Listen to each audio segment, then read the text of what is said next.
spend time with your family? Sure I do. Good. Because a man who doesn't spend time with his family can never be a real man. But don't ever take sides with anyone against the family again. I'm going to make him an offer he can't refuse. It's not personal, Sonny. It's strictly business.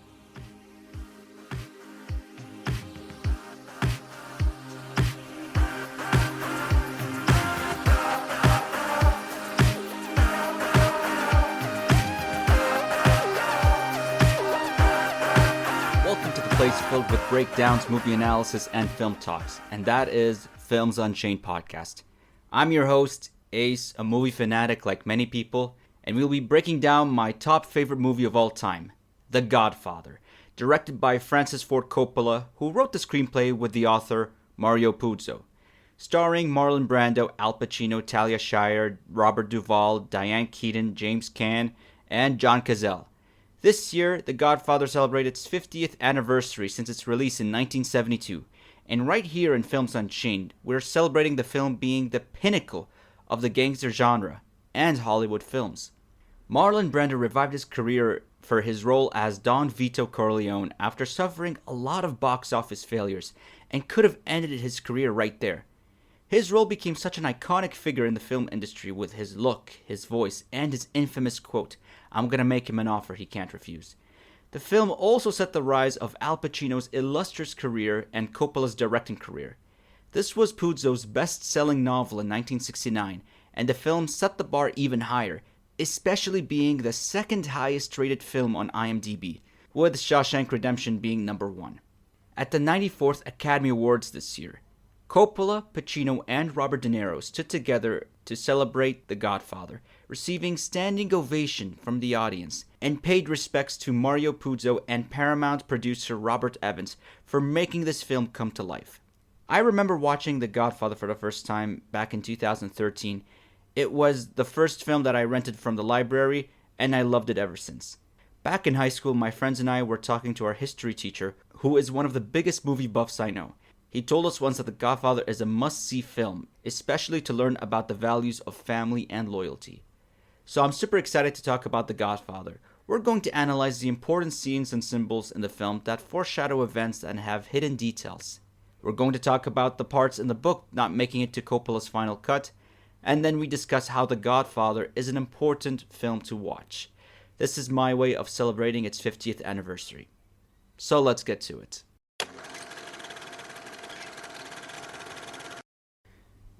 Now, I expect that you've watched The Godfather. I'm not going to summarize the plot for you. Instead, I'll just proceed to break down the important scenes with hidden details that foreshadows the events that happens later on the story, and of course in chronological order. The first one is when Don Vito Corleone meets Sollozzo the Turk. We get to understand the business side of things. We learned that the Corleones are in charge of gamblings in the Union with protection, and Sollozzo is in charge of narcotics, which is the next big thing for business. And if the Corleones did not get the piece of the narcotics, they could lose their legitimacy if the rest of the 5 families get the piece, including protection. So Sollozzo presented an offer to Don Corleone after a request to get the narcotics going to the business. But Don Vito rejected Sollozzo's offer because he does not want to get involved and make a mess. What it led to was Sonny expressing interest in Sollozzo's offer, especially when he said that he could arrange something with the Tatalias. Now this led to shooting Don Vito later on in the story and trying to end the Corleone regime. That was the catalyst of the nightmare in the family, and it's because of Sonny's irrational decision-making expressing interest to Sollozzo's offer. We saw how Clemenza got worried, and Sollozzo found a trick up his sleeve to get the Corleone in the narcotic business by any means necessary. Hell, even Fredo was smart enough to keep his mouth shut. Now over time we learn, Don Corleone gets shot, Michael tried to save his father, McCluskey punched him and all that. This led to Michael deciding to setting up a meeting to kill Sollozzo and McCluskey.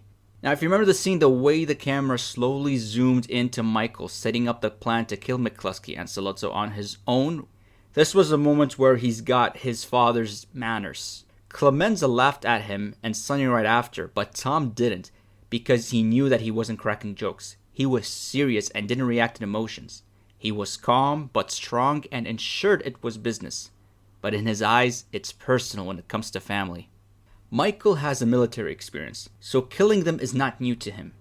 The scene caught my attention a lot, with Al Pacino and developing his roots as an ex-Godfather, starting to take him seriously.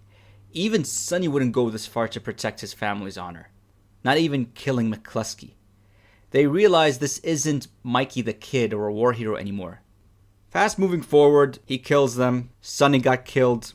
Vito got up to his feet, wanted to arrange a meeting with the 5 families so he can make peace with the Tattaglias.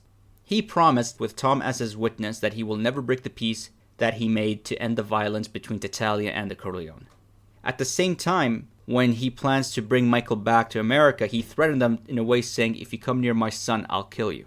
You see, Vito got 2 things: getting the peace to get his son safe, and finding out who was the mastermind in all of this. It was Barzini all along, wanting to get power and narcotics to be in the business for all members to benefit from, unlike Vito, who is a man of principles and follows a code. That's the scene why Vito and Tom are out of what Michael is doing later on in the film, especially when he kicked Tom out as a cancelliere, because both were in the meeting and they promise that they'll never break the peace. But all Vito does is advising him on what could happen. It took me for a while, especially the last time I watched The Godfather, to figure it out. There was a quote that Don Barzini said when all of this happens. He says, "Times have changed. It's not like the old days, when we can do anything we want. A refusal is not the act of a friend. If Don Corleone had all the judges and the politicians in New York, then he must share them, or let us others use them. He must let us draw the water from the well. Certainly he can present a bill for such service. After all, we are not communists." That quote right there just shows how much Barzini wants the narcotics in the business. And trying to tell Corleone that if you're not accepting the offer and if you don't help us with security and all the politicians and everything, then you're not our friend. So he's trying to basically threaten him in a way saying that if you are part of us, then share something with us. Small details. It says right there. Fast forward, Michael came back to America, married Kay, shifted the Corleone family business from olive oil to casinos and hotels. Now, to do that, he wanted to meet Mo Greene, who is basically the king of Las Vegas. So he presented him an offer, but Mo Greene rejected him in a very terrible manner, saying that the Corleones are not important anymore. He said he doesn't need them and all of that because he's got something in his hands, meaning he is backed up by someone. And the way he treated Fredo just shows that he is disrespecting the Corleone family. In a way, Mo Greene is against them and made his own deathbed. What you also notice is that Johnny Fontaine sits with Tom and doesn't say a word, proving his loyalty to Vito and the family, more than even Fredo for that matter, who banged cocktail waitresses 2 at a time. So Mo Greene easily rejected Corleone's offer because he's already with the Barzini. That was another way of trying to figure out who is against the Corleones. After Don Vito Corleone died, Salvatore Tessio, his capo regime, approached Michael during the funeral. He said that he can settle things over between Michael and the Barzini. He can set up a meeting. He said that he's going to plan everything. He can arrange the plays and bring his men so everything can be done in a respectable manner, which Michael agreed. That right there, Michael was smart enough to know that it was Tessio the whole time, even though he's been loyal to Don Vito. But here's the thing, Tessio is loyal to Vito. Michael remembered Vito's lesson in which he said that whoever comes to you with this Barzini meeting, he's the traitor. But there was another event foreshadowing that Tessio was with Barzini.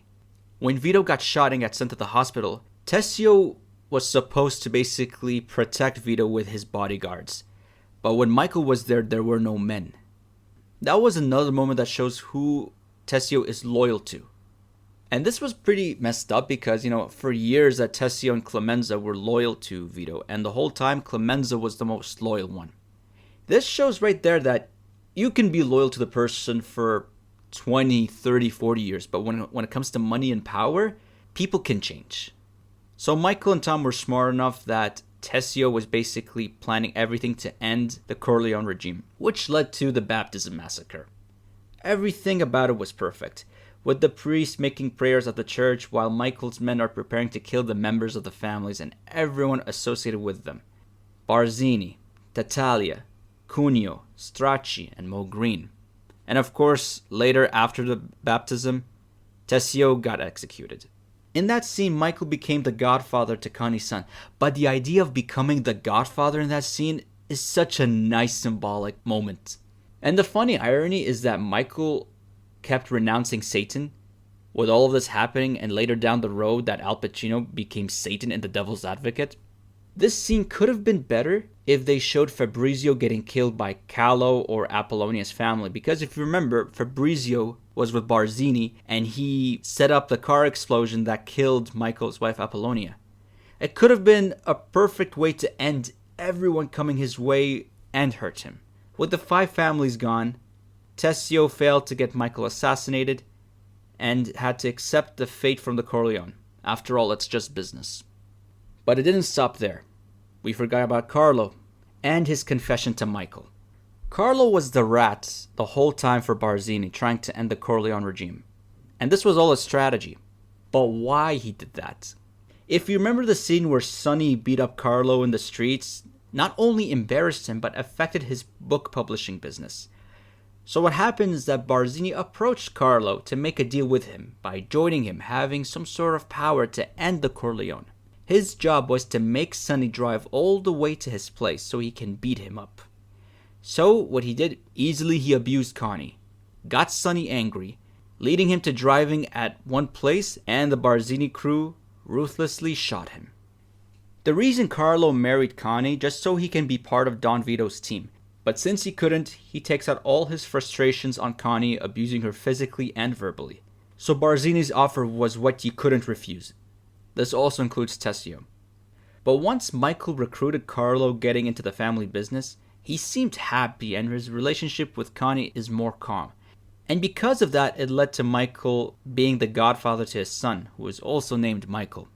As a gesture of thanking him, I guess. But that day, Michael crippled Carlo piece by piece, informing him that everyone is dead.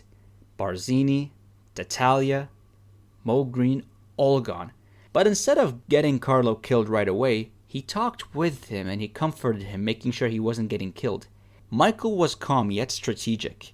He ensured Carlo he's not going to kill him, but as a punishment, he's out of the family business, and got him to move to Nevada for his work, creating some sort of alibi for Connie. That's why halfway through the film, he worked for Michael, making this all a stage for Connie, especially him being the godfather to Connie's child.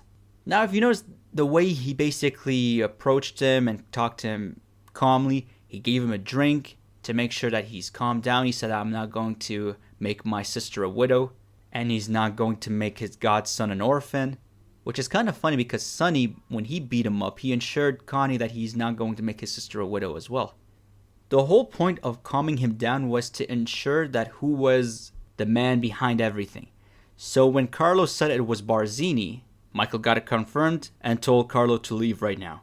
Now Clemenza was Sonny's godfather, so him killing Carlo inside the car was personal. It's one of my favorite scenes in the film. Now here it also shows that Carlo is stupid enough to get in the car. If he was smart, he could have noticed that Clemenza was behind him and could have said, can you move in a different direction? He would have known that he was about to kill him, but he was stupid enough to believe that Michael set him free. I mean, come on, the guy abused Don Corleone's daughter, killed Sonny, and now he's with Barzini trying to end the Corleone regime? Nah. Michael watching his death was a personal satisfaction. This led to the final scene of the film, and that is closing the door on Kay. If Michael loves his wife, he has to be honest with her, right? But he didn't. He lied to her straight to her face and said that he didn't kill Carlo. And she was relieved. So she left Michael's office, going for a drink.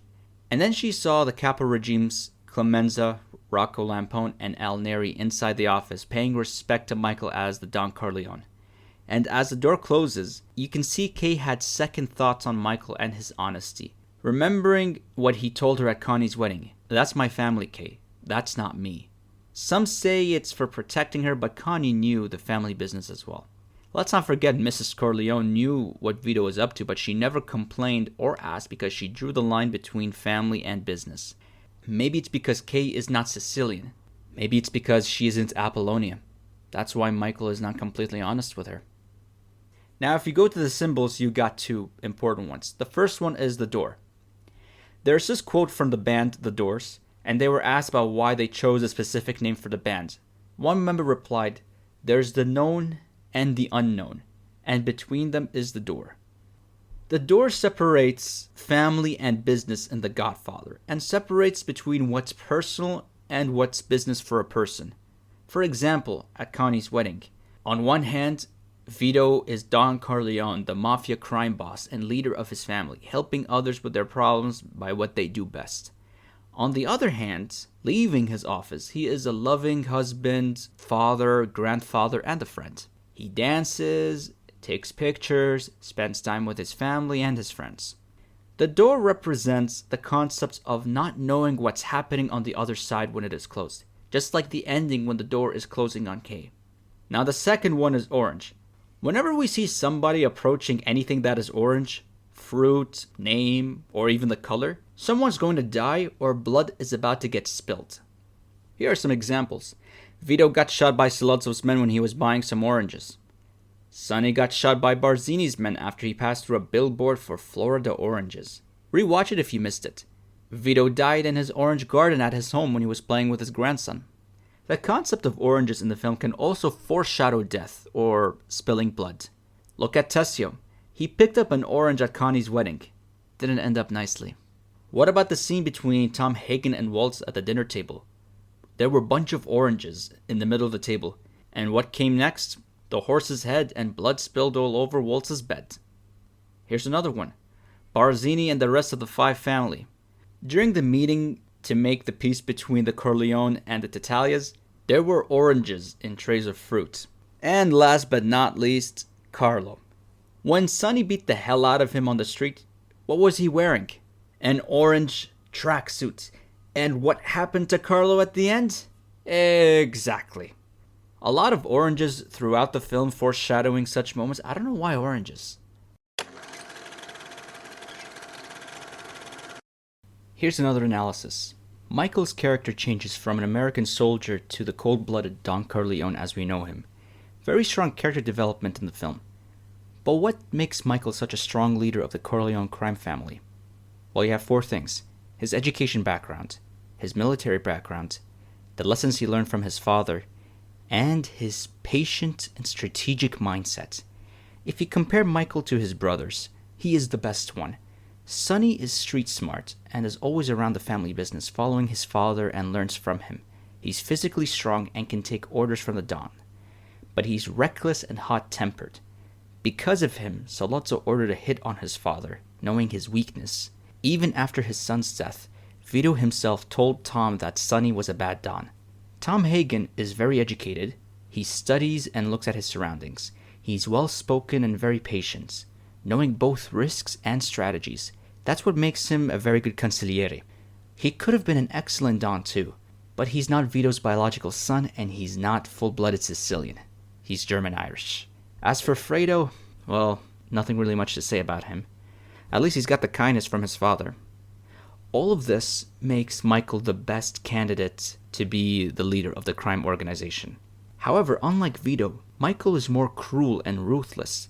He follows the political theorist Machiavelli's famous quote, "It is better to be feared than to be loved, if one cannot be both." Vito was both a family man and businessman. He's loved and admired by everyone he knew. But Michael is only feared, and you can see he's lonelier than Vito, which he doesn't mind after what he's been through. All he cares about is the family business. But why? He lost Apollonia, his true love, not Kay. Michael didn't love Kay. He loved the life he dreamt of. The American dream, living in New York, dating an American girl, and serving his country.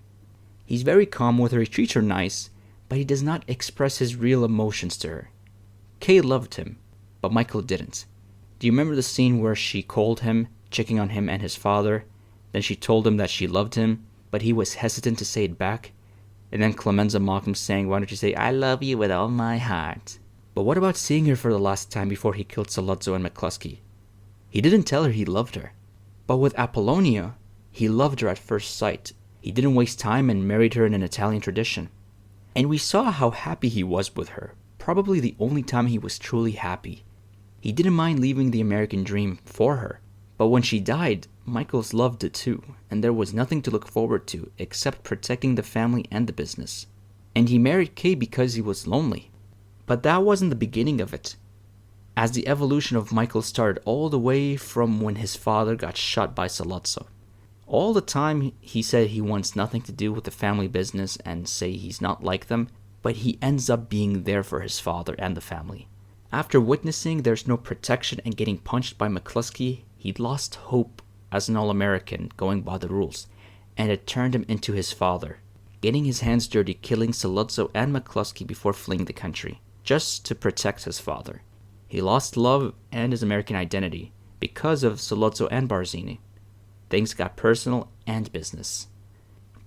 The Godfather is critically insane on how much it brings to the audience, with the insights, the performance, the story development, and the lessons it teaches us as family men and businessmen. And at the same time, it teaches you how to be wise. This will lead us to discuss topics such as the importance of making The Godfather, the nightmare behind the production, and the lessons it teaches us.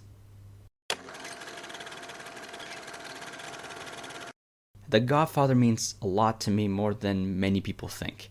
There are lessons revolving around loyalty, respect, and true meaning of family. They help shape your character as a friend, a family man, and a businessman. There are 7 lessons I loved from The Godfather. The first one is never forget your roots, no matter where you are and who you identify yourself as. Don't be ashamed of it. Michael appeared as an All-American serving his country as a soldier, and he says he wanted nothing to do with the family. But Michael is the closest one to his father with his strength, thoughts, and values, and when he went to Sicily, he embraced his roots. Life could take you to such moments, or even places to appreciate who you are and where you come from. The second lesson is never tell anybody outside the family what you're thinking again. We learned that from Vito telling Sonny, don't think outside of the family. In general, never tell your goals, ambitions, thoughts, anything to other people. The third lesson, it's always personal when it comes to family. We also saw that with Michael protecting his family by any means necessary. The fourth lesson is never sell your loyalty to anybody. Now, a lot of people say that blood is thicker than water and lifelong friendships will last forever, but it's BS, because things change when money and power is present. Even a member of your family can betray you, and don't say that's not true. Remember our old man Tessio? If there's no loyalty in the family, friendship, or even business, there's no value to it. This also leads to another lesson, and that is always look at your surroundings. Anyone, anytime, and anywhere, especially in vulnerable and serious situations. The sixth lesson is a man who never spends time with his family can never be a real man. And last but not least is never act with your emotions. You see, when we get emotional, we tend to react very quickly. It never helped Sonny at the end of the film. Sollozzo, Carlo, and the 5 families were successful using Sonny's hot temper and got him dead. Being vulnerable is a weakness, so being rational and strategic makes you a wise man in personal and in business aspects, and it also protects you from serious situations. Unlike Sonny, Michael and Tom were very smart in how to act and think wisely. But Tom is the most patient out of all. That's why he's such a good consigliere, dealing with Sonny's hot temper especially. If I have to sum up what is the main lesson from The Godfather, it is loyalty over everything. After watching the film, I read the Godfather novel, and it's amazing to read, filled with such details and great storytelling to build up the Corleone family. There were parts of the novel that Coppola kept out of the film, like Johnny Fontaine's story after making the movie and Luca Brasi's backstory. But there are some small ones that were very important to the story. The novel helps break down what's happening in the movie, even with the details foreshadowing events and the small characters being important. Here's the first one, and the sad one. Apollonia was pregnant when she died in the car explosion. This could have added a lot of emotions, especially for Michael, and it could have led to Michael wanting to kill Fabrizio with wrath. Now, in the book, Fabrizio went to the States and owned a pizza shop sponsored by Barzini. During the baptism scene in the book, Fabrizio got killed at his own shop by one of Michael's men saying that Michael sends his regards. They could have added him to the kill list in the film. Have Valneri kill him, or have Michael kill him with his own hands to avenge Apollonia. But they didn't add that moment. Instead, they added Fabrizio's death as a deleted scene in The Godfather Part 2, where he got killed in a car explosion, the same fate as Apollonia. I think that way of executing Fabrizio is much more satisfying than the one in the novel. They didn't add the scene in the original picture because they thought that Michael was going to show his emotion as a broken human being, but I think that's messed up. If anything, they should have added that as part of the original picture if The Godfather Part 1 didn't show his death. It's an important kill for Michael. Now the second one is about Waltz after his dinner with Tom. Before he left the Waltz Manor, Tom saw upstairs the same girl that Waltz threw a birthday party for prior to Tom arriving at the Hollywood set, and she looked helpless before her mother dragged her into her room. In the novel, she was 12, and Waltz has his way with her. Here, Waltz is a pedophile and a predator.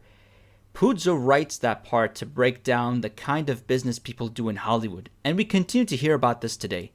I mean, look at Harvey Weinstein. Is that enough? This was also a deleted scene in the film. There was even a moment where Tom returned to Don Vito and informed him about Waltz.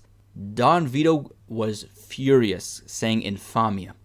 I think that they should have added that concept of Waltz being a pedophile in the film, just to show that Vito is a man of principle and he would do anything, not just to get Fontaine in the film, but to teach Waltz a lesson.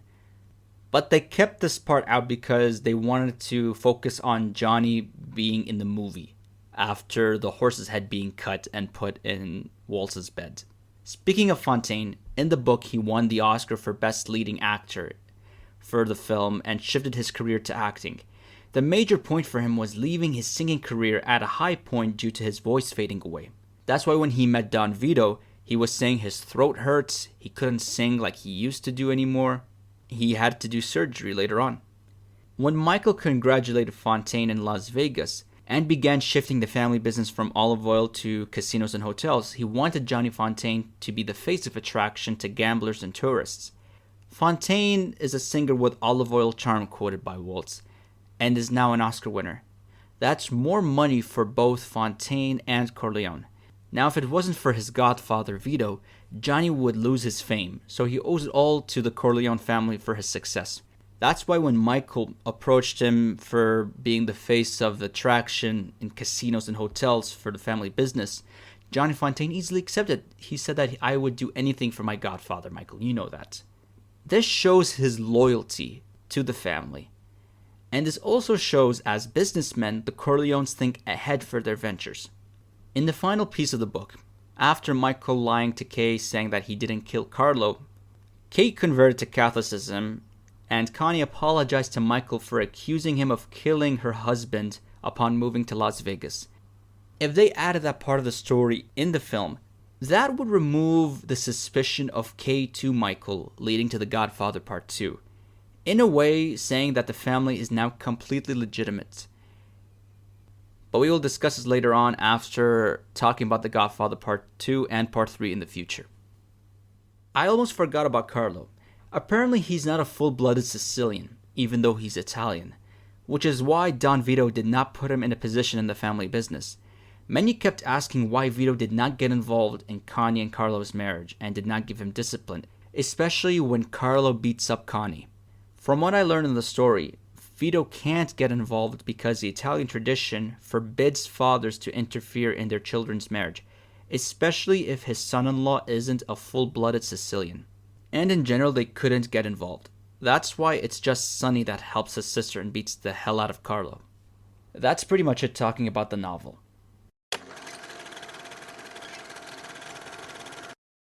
The production of The Godfather was a complete nightmare for the cast and Francis Ford Coppola. He was hired by Paramount Pictures for wanting an Italian-American to shoot the film and for a low fee. Sergio Leone was Paramount's first choice to direct The Godfather, but he ultimately refused the offer because he was working on his own gangster film and his final film, Once Upon a Time in America. The studio never liked the cast and didn't enjoy the way Coppola directed the film. Interesting facts: the actors who played Sonny and Carlo hated each other in real life. Ironic as well, playing the people hating each other even more. Another fun fact: the actor who played Clemenza, Richard Castellano, is the highest paid actor for this film, and he took the cannolis with him. Now, Coppola hated directing The Godfather with the inside drama from the studio when struggling to get creative freedom as a director, especially when he's at the beginning of his career and has a family to provide for. He pushed really hard for the film to recruit Marlon Brando as Don Corleone. The studio had problems with Brando, as he had box office flops in the 60s, and he was known to have behavioral issues, being difficult to work with. Paramount Pictures president Jeff specifically told Coppola, "As long as I'm president of the studio, Marlon Brando will not be in this picture." But after trying again and again, the president agreed to put Brando in the picture with 3 conditions: submit a screen test, accept a very low fee of $50,000 at that time, and to accept financial responsibility if his behavior led to production delay. So Brando did the screening test, making himself look older, did his own makeup using cotton balls to simulate the character's puffed cheeks. G+W and Paramount executives were very impressed with Brando's screen test and forced Jaff to keep him in the movie. Every actor on the set, including Duvall, adored Brando and enjoyed his presence. The guy's got the charm, especially in his 40s. The scene with Luca Brasi congratulating Don Corleone on his daughter's wedding and messing up his lines was completely unscripted. The actor who played Luca Brasi, Lenny Montana, was nervous about sharing a scene with Marlon Brando, and Coppola kept that in the movie to make it organic. Here's another fun fact: Lenny Montana was part of a real-life mafia, the Colombo crime family, as an enforcer. So a former enforcer of a mafia family was playing as a hitman for the Corleone family. But going to Brando, even the scenes at the hospital, the doctors and nurses sneak through the set just to peek at Brando. That's how much people loved seeing Marlon Brando.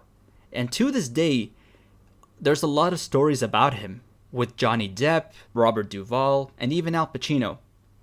Speaking of Pacino, he did this movie because it was an offer he couldn't refuse. When he was approached by Coppola, he was a small-time actor and did not have much recognition.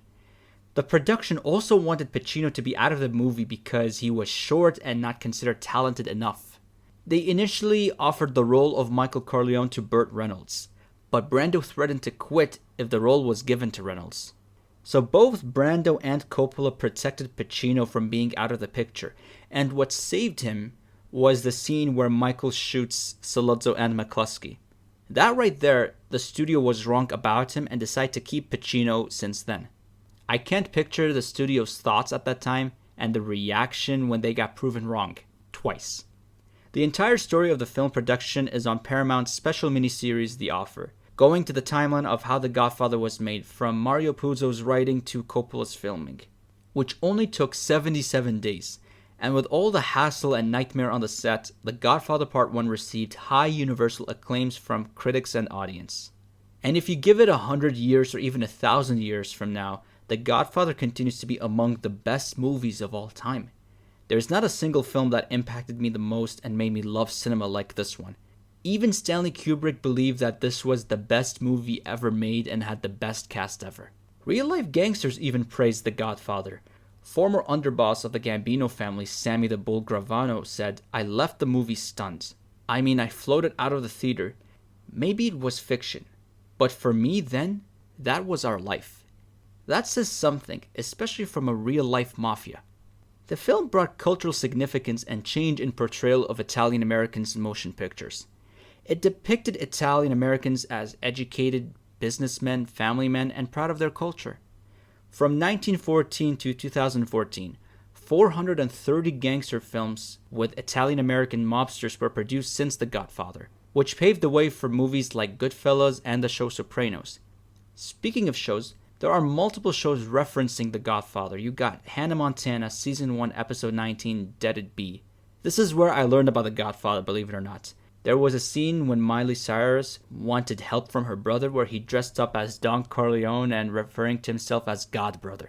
You got The Seinfeld Show, Season 5, Episode 5, The Briss. This show is filled with multiple movie references. You got The Simpsons, Season 18, Episode 1, The Mook, The Chef, The Wife, and Her Homer. And also you got Family Guy, Season 19, Episode 5, La Familia Guy.